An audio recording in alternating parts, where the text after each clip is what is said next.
fight for indigenous and human rights around the world.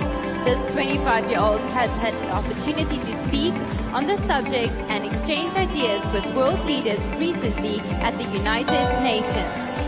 Panama!